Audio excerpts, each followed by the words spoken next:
I am Deepa Manjush, Grand Desire Jewels and Precious Stones. നമ്മുടെ silver കളക്ഷൻ്റെ പുതിയൊരു product എന്ന് പറയുമ്പം അതിൻ്റെ ഒരു ചെറിയൊരു ഇൻട്രൊഡക്ഷൻ ഞാൻ പറഞ്ഞോട്ടെ. നമ്മുടെ കയ്യിൽ അല്ലെങ്കിൽ നമ്മുടെ ജ്വല്ലറി കളക്ഷൻസിൽ ഡംബിൾസ് എന്ന് പറഞ്ഞൊരു പഴയൊരു സ്റ്റൈൽ മാല ഇല്ലാത്ത ആരും ഉള്ളതായിട്ട് എനിക്ക് തോന്നുന്നില്ല. അപ്പോൾ ഡംബിൾസ് ആർക്കും കളയാനോട്ട് പറ്റത്തുമില്ല. പുതിയതായിട്ട് എന്നാ ചെയ്യാൻ പറ്റുന്നതെന്ന് എല്ലാവരും വന്ന് നമ്മളോട് ചോദിക്കാറുണ്ട്. അപ്പോൾ നമ്മുടെ സിൽവർ കളക്ഷൻസിൽ അങ്ങനെ ഒരു ഡംബിൾസ് ഇൻട്രൊഡ്യൂസ് ചെയ്യണം എന്ന് എൻ്റെ മനസ്സിൽ ഉണ്ടായ റീസണും ഇതൊക്കെ തന്നെയാണ്. അപ്പോൾ നമ്മൾ ഡംബിൾസ് എന്ന് പറയുമ്പോൾ ഒരു സാധാരണ ഒരു ചുമ്മാ ബോൾ മാത്രം തൂക്കിയിടുമ്പം അതിനകത്തൊരു ഷേല് വരുന്നില്ല. നമുക്ക് നമ്മുടെ ഈ സ്പെഷ്യൽ ഡംബിൾ മാലയിൽ കുന്തൻ സ്റ്റോൺ ഉണ്ട്, ഇനാമലുണ്ട്, പിന്നെ അതുപോലെ അതിൻ്റെ മുകളിൽ കൂടെ ഈ മെറ്റലിൻ്റെ ഡീറ്റെയിലിങ്ങും പോകുന്നുണ്ട്. അത് തന്നെയാണ് ഈ ഒരു ബോൾ മാലയുടെ പ്രത്യേകത.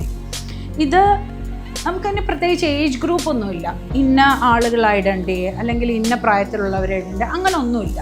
ഇതിപ്പം ഇൻഡോ വെസ്റ്റേൺ ഡ്രസ്സ് ധരിക്കുന്ന ഒരു പെൺകുട്ടിക്ക് അല്ലെങ്കിൽ അങ്ങനെ ഒരാൾക്ക് ഇത് ചോക്കറായിട്ട് നമുക്ക് യൂസ് ചെയ്യാൻ പറ്റും.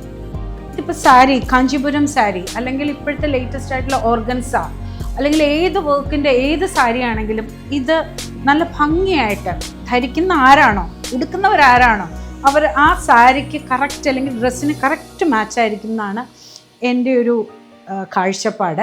കാരണം ഇത് വളരെയധികം ഇഷ്ടപ്പെട്ട് ഞാൻ സെലക്ട് ചെയ്തൊരു പീസും കൂടിയാണിത്.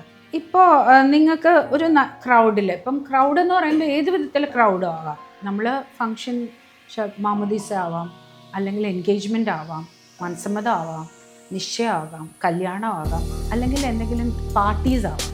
ഇതിൽ സ്റ്റാൻഡ് ഔട്ട് ചെയ്ത് നിങ്ങൾക്ക് ജ്വല്ലറി ധരിക്കണം എന്നല്ലെങ്കിൽ ഒന്ന് സ്റ്റൈൽ ചെയ്ത് പോകണം എന്ന് ആഗ്രഹിക്കുന്ന ആരാണെങ്കിലും നമ്മുടെ ഈ പ്രോഡക്റ്റ് ഇട്ട് കഴിഞ്ഞാൽ ആ ഒരു ഫീല് നിങ്ങൾ എന്താണോ മനസ്സിൽ വിചാരിച്ചത് അത് നിങ്ങൾക്ക് കിട്ടുമെന്ന് എനിക്ക് ഉറപ്പുണ്ട്. ഇത് ഇടിച്ചു കൊണ്ടുപോയവരുടെ എക്സ്പീരിയൻസും കൂടെയാണ് ഞാൻ നിങ്ങളോട് ഷെയർ ചെയ്യുന്നത്.